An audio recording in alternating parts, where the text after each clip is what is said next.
Nos toca hoy hablar sobre el título cuarto de la Constitución Española de 1978, que trata del gobierno y la administración.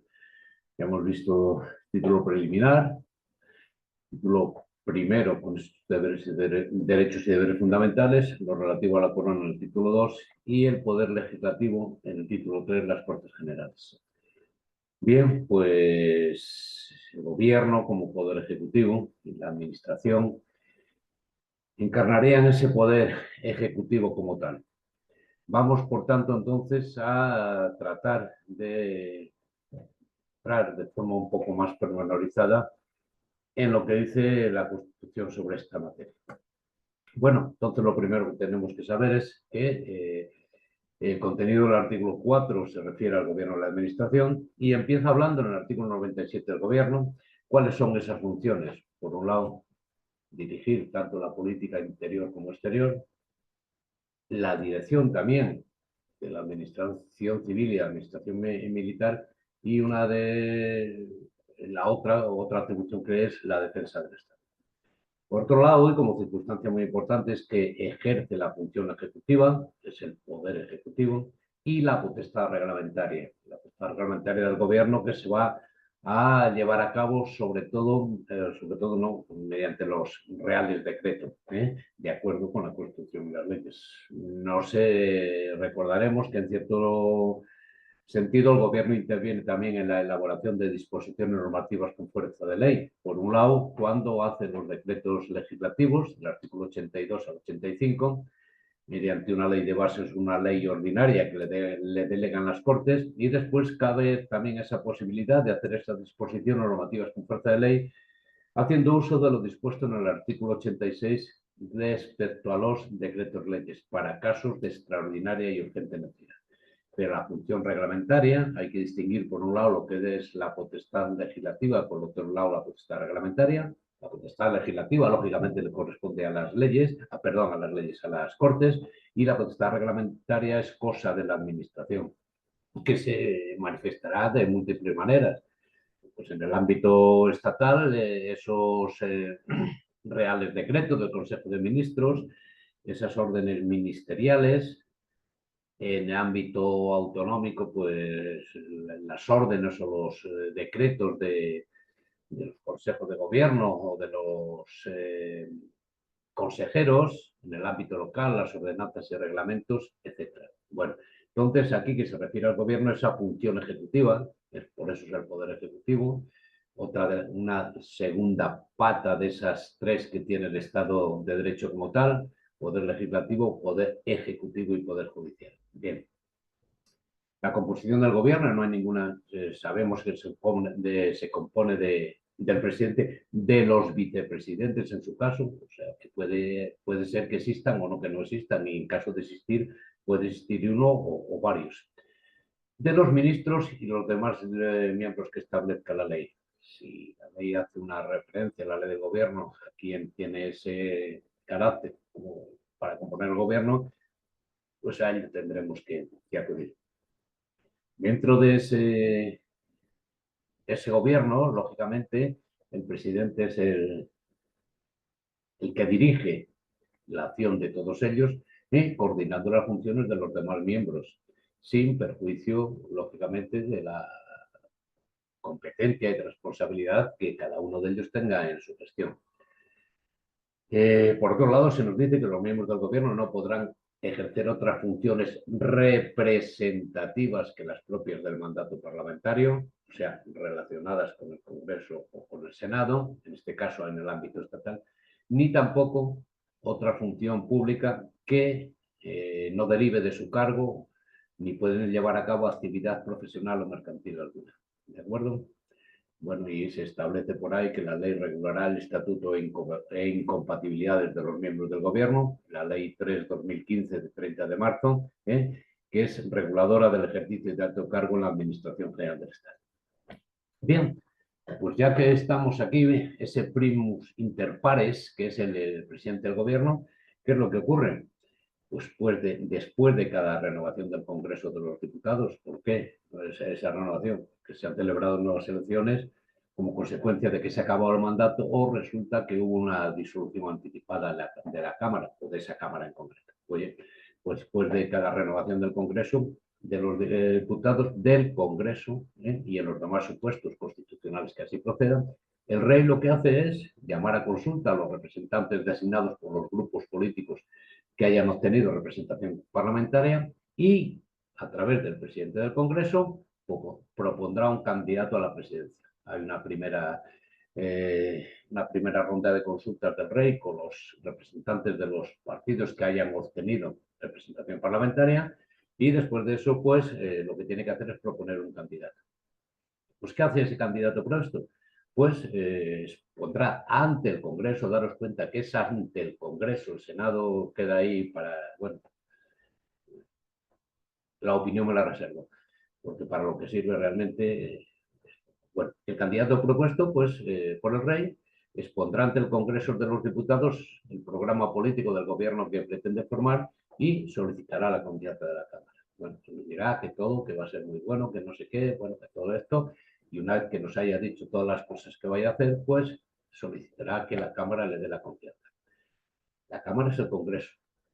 Bien, pues si el Congreso de los Diputados, por el voto de la mayoría absoluta de sus miembros, al menos 176, la mitad más uno, si otorgara su confianza a ese candidato, el rey le nombrará presidente. ¿Vale? ¿Qué ocurre? Que no se alcanza esa mayoría absoluta, se someterá esa misma propuesta, el mismo candidato, a nueva votación 48 horas después de la anterior y aquí ya no será necesario mayoría absoluta, sino que valdrá con mayoría simple, con que haya más votos a favor que en contra, ¿de acuerdo? ¿Pero qué pasa? Puede ser que ni en una ni en otra se hayan obtenido se haya podido otorgar esa confianza al candidato. Pues habrá sucesivas propuestas en la forma prevista anteriormente. Pues tendrá que haber propuesta de un nuevo candidato y llevar a cabo de esas actuaciones que hemos visto hasta ahora, ¿de acuerdo? ¿Y qué es lo que ocurre? Puede ocurrir, no puede ocurrir, que si transcurrido el plazo de 2 meses, a partir de la primera votación de investidura, ningún candidato hubiera obtenido la confianza del Congreso, el rey disolverá ambas cámaras y convocará nuevas elecciones con el refrendo del presidente del Congreso. ¿De acuerdo? Mirad, ¿os acordáis? La persona del rey es inviolable y no está sujeta a responsabilidad. Entonces, tienen que refrendarle sus actuaciones básicamente o bien el presidente del gobierno o bien los ministros, según los casos. Y hay unas circunstancias, unos casos concretos en que quien lleva a cabo ese refrendo es el presidente del Congreso. La propuesta por ahí, y en este caso, la convocatoria de nuevas elecciones con el refrendo del presidente del Congreso. Que en el plazo de 2 meses desde la primera votación de investidura no se ha conseguido elegir presidente de la forma prevista en esas situaciones anteriores, pues nada, disolución de ambas cámaras. Ambas cámaras, el Senado que no ha tenido intervención ninguna, pues la disuelven también. Pues disuelve solo el Congreso, que es el que no la... Pues no, disolución de ambas cámaras y convocatoria de nuevas elecciones con el refrendo del presidente del Congreso. ¿De acuerdo? Bien, pues una vez que se ha elegido presidente, los demás miembros del gobierno serán nombrados y separados por el rey a propuesta de su presidente. El rey lo que hace es estampar la firma porque el presidente de turno le ha propuesto a tal o cual para que sea miembro del gobierno. ¿Cuándo cesa el gobierno? Cesa tras la celebración de elecciones generales, cuidado con los test, en los casos de pérdida de la confianza parlamentaria previsto en la Constitución. Acudiríamos básicamente a lo que es la cuestión de confianza y la moción de censura, o por dimisión o fallecimiento del presidente. Es el que más manda. Si dimite o fallece uno de los miembros no pasa absolutamente nada, pero si esta circunstancia se da precisamente en el presidente del Congreso, pues todos lo arrastra a todos, ¿de acuerdo? Tras la celebración de elecciones generales, a nivel estatal. en los casos de pérdida de confianza parlamentaria y la dimisión o fallecimiento. ¿Qué es lo que pasa? ¿Que nos quedamos sin gobierno? No. El gobierno cesante continuará en funciones hasta la toma de posesión del nuevo gobierno. O sea, habrá una situación generada que el gobierno estará en funciones, con lo que ello implica que determinadas actuaciones no podrán llevarse a cabo, pero vamos, que tanto unos como otros pienso yo que se lo saltan a la torera la mayoría de las cosas. Mirar, en caso de que exista responsabilidad penal o criminal de los miembros del gobierno, dice el artículo 2 habla de responsabilidad criminal, responsabilidad penal del presidente y de los demás miembros del gobierno, será exigible en su caso ante la Sala del Penal del Tribunal Supremo. Hay un fuero, hay un aforamiento para, no solo para los diputados o sus senadores, sino para los miembros del gobierno, en este caso, cuestiones penales ante la Sala Segunda perdón, sí es la Sala Segunda, pero es ante la Sala de lo Penal del Tribunal Supremo. ¿Qué pasa? Que si se trata de acusación por determinados delitos, por traición o por cualquier delito contra la seguridad del Estado en el ejercicio de sus funciones, solo podrá ser planteada esa responsabilidad por iniciativa de la cuarta parte, lógicamente debe entenderse al menos, de los miembros del Congreso y con aprobación de la mayoría absoluta del mismo.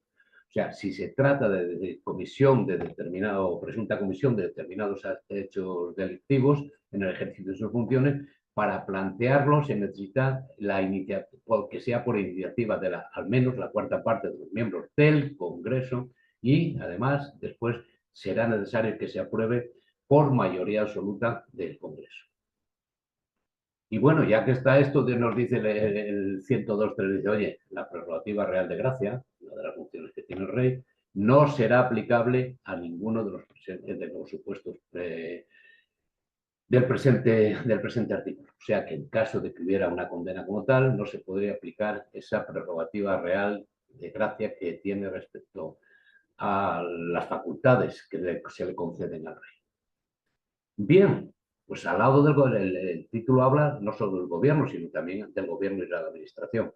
Bueno, la administración pública, lo primero que tiene que todo ese conjunto de poderes que actúan, podríamos decir, para que los ciudadanos, para que todo vaya en orden, dicho así de un modo un poco general, nos dice que la administración pública sirve con objetividad los intereses generales y actúa de acuerdo con una serie de principios. El principio de eficacia, jerarquía, descentralización, desconcentración, coordinación y con sometimiento pleno a la ley y al derecho. Ya veremos en otro momento, en el de eficacia no tiene ningún problema, de jerarquía tampoco, hay una cuestión jerarquizada, por ejemplo, dentro de un ministerio, del ministro, secretario de Estado, subsecretario, directores generales, subdirectores generales, etc. Descentralización, ya veremos cuando nos referamos a esta materia, descentralización o desconcentración, que son cuestiones distintas, y con coordinación. Y hay una cosa importante, ya después de decirnos con arreglo a los principios a los que actúa, dice que los órganos de la Administración del Estado, los órganos vamos a entender, por ejemplo, unos son órganos unipersonales, un ministro, un secretario de Estado, un director general, y hay otros órganos colegiados, yo qué sé, pues el Consejo de Ministros. Esos órganos de la Administración del Estado son creados, regidos y coordinados de acuerdo con la ley. Cuando vayamos o veamos la ley 40/2015 del régimen jurídico del sector público, pues nos hará referencia en concreto a esta situación, ¿de acuerdo? Para crear un órgano administrativo se tienen que dar una serie de circunstancias que aparecen. Podríamos distinguir, no vamos a distinguir entre órganos administrativos y unidades administrativas, pero los órganos son aquellos que llevan a cabo las funciones que tiene que hacer la administración pública. Un órgano administrativo es el ministro, un órgano administrativo es el director general de la Guardia Civil, un órgano administrativo es el alcalde o la alcaldesa, el presidente de la Diputación, un consejero, no en este caso del Estado, órganos administrativos en general, ¿de acuerdo? Pues eso, si se trata de lo de la administración del Estado, dice que son creados regidos y coordinados de acuerdo con la ley. Y por otro lado, aquí se establece lo que se conoce como una reserva de ley. ¿Qué quiere decir?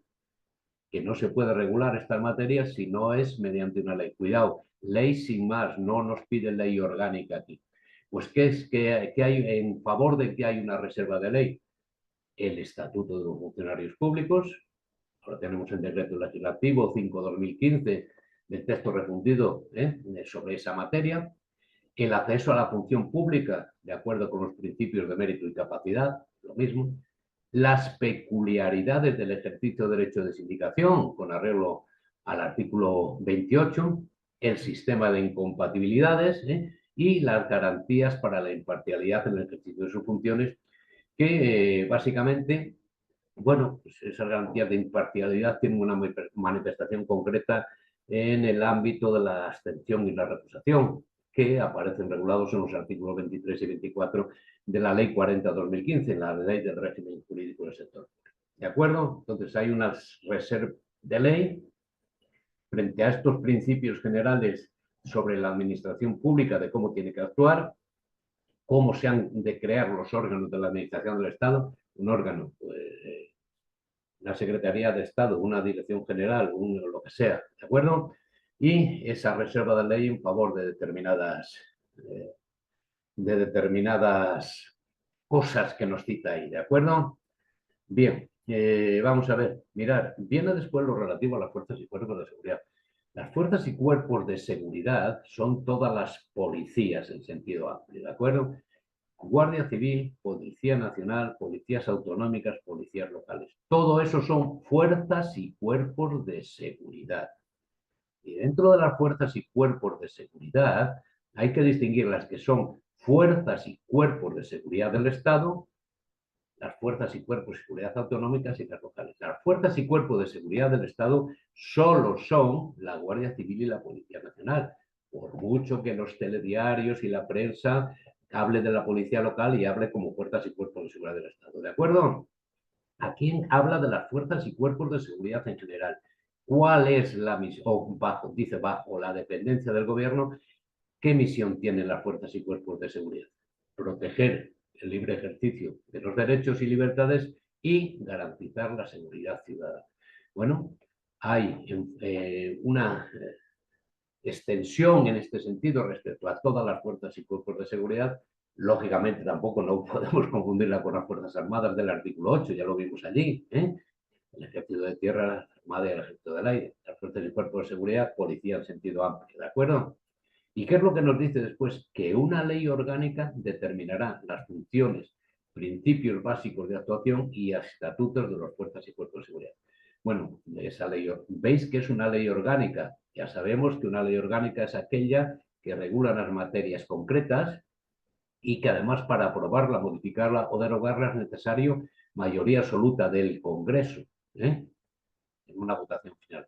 Bueno, pues una ley orgánica, esa ley orgánica es la Ley Orgánica 2 de 1986, que en muchos sitios de fuerzas y cuerpos de seguridad del Estado, no, de fuerzas y cuerpos de seguridad, no demos más vueltas, no pongamos adjetivos a aquello que no los tiene. Mirar, hay también, podemos decir, una nueva reserva de ley respecto a qué, a la audiencia de los ciudadanos directamente o a través de las organizaciones y asociaciones reconocidas por la ley en el procedimiento de elaboración de las disposiciones administrativas que la afecten. Bueno, pues si vamos al título sexto de la Ley 39/2015, de la Ley de Procedimiento Administrativo Común, el título sexto encontramos cuestiones relativas a esta materia. El acceso de los ciudadanos a los archivos y registros administrativos, salvo lo que afecta a la seguridad y defensa del Estado, la averiguación de los delitos y la intimidad de las personas, esa ley de transparencia, creo recordar que es la 19/2013, y el procedimiento a través del cual deben producirse los actos administrativos, garantizando, dice, cuando proceda la audiencia del interesado. En este caso estamos ante una ley que trae más de un quebradero de cabeza, que es la Ley de Procedimiento Administrativo de las Administraciones Públicas, de Procedimiento Administrativo Común, la Ley 39/2015. Bueno, pues entonces regulación mediante. En el 106 se hace referencia a quién controla la actuación de la Administración. Alguien tiene que controlar, ver si las cosas que hace son correctas o no son correctas, ¿no? Bueno, eso le corresponde a los tribunales. Vamos, si ya vamos en el ámbito de la administración, nos tendríamos que meter en el ámbito contencioso administrativo, pero aquí lo que nos dice únicamente es que los tribunales controlan tanto la potestad reglamentaria, las normas que hace la administración, los reglamentos, las órdenes ministeriales, reales decretos, ordenanzas, todo lo que sea, ¿quién tiene que controlarlo? Los tribunales. Y además de esa potestad reglamentaria, la legalidad de la actuación administrativa, o sea que el artículo 9 obliga a los poderes públicos, a los ciudadanos, a observar el cumplimiento de las normas, ¿no? Y dice que así como también controlan el sometimiento de la actuación administrativa, a los fines que la justifican. Podríamos hablar casi en una situación un poco amplia de lo que podía darse una desviación de poder, que es el uso de facultades para fines distintos para aquellos a los que fueron otorgados, ¿de acuerdo? Mirad, hay una cosa muy importante en el artículo 106, que es que los particulares, en los términos establecidos por la ley, tendrán derecho a ser indemnizados por toda lesión que sufran en cualquiera de sus bienes y derechos, salvo en los casos de fuerza mayor, siempre que la lesión sea consecuencia del funcionamiento de los poderes públicos. Esto es ni más ni menos lo que se conoce como la responsabilidad administrativa, cuyos principios aparecen regulados en la Ley 40/2015, la Ley del Régimen del Sector Público, y el procedimiento aparece en la Ley 39/2015, procedimiento general con ciertas especificaciones. Ya cuando veamos esa materia en concreto, veamos todas esas requisitos que tienen que darse para que exista esa responsabilidad de la administración, que haya un daño, que sea efectivo, que sea evaluable económicamente, que sea individualizado respecto a una persona o un grupo de personas, que haya una relación de causalidad entre esa lesión que se ha producido, esa lesión o daño y el actuar de la administración, que el ciudadano no tenga el deber jurídico de soportarlo. Bueno, una serie de circunstancias que las veremos cuando entremos de lleno en esta materia, en la Ley 40/2015, en cuanto a los principios o requisitos, y en el procedimiento en la Ley 39/2015, procedimiento general con algunas cuestiones concretas. Bueno, lo último que nos queda es el Consejo de Estado, que es el supremo órgano consultivo del gobierno, supremo órgano consultivo. Y una ley orgánica regulará su composición y competencia. Mirad, una ley orgánica. También se pide que sea mediante ley orgánica. Hay una reserva de ley orgánica. En concreto, es la Ley 3.980 de abril, que ha sido modificada algunas veces y, desde luego, no es algo bueno con el nombre de Consejo de Estado, pero este estaba ya presente en el reinado de los Reyes Católicos bajo los nombres de Consejo de Aragón y Consejo de Castilla, y que constituyó un instrumento del rey de las Españas con el fin de debatir sobre la política exterior de la monarquía. Bueno, pues lo que tenemos que saber nosotros de eso es que es el supremo órgano consultivo del gobierno. Hay bueno, luego las comunidades autónomas pueden tener órganos consultivos, pero, por ejemplo, si en la Ley de Procedimiento Administrativo, en los casos de responsabilidad patrimonial, lo que se solicita es igual o superior a 50.000 euros, será necesario solicitar el dictamen del Consejo de Estado. Pero, pues, lo digo aquí como una de las cosas que aparecen en la ley, y tendremos que acudir a la propia ley orgánica o a otras leyes para ver en cada caso qué es lo que, cuándo habrá que acudir a esa regulación concreta. ¿De acuerdo?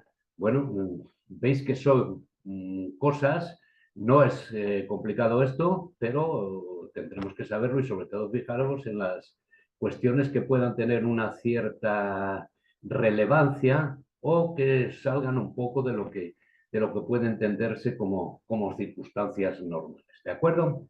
Pues es el gobierno y la administración, el título 4 de la Constitución Española de 1978.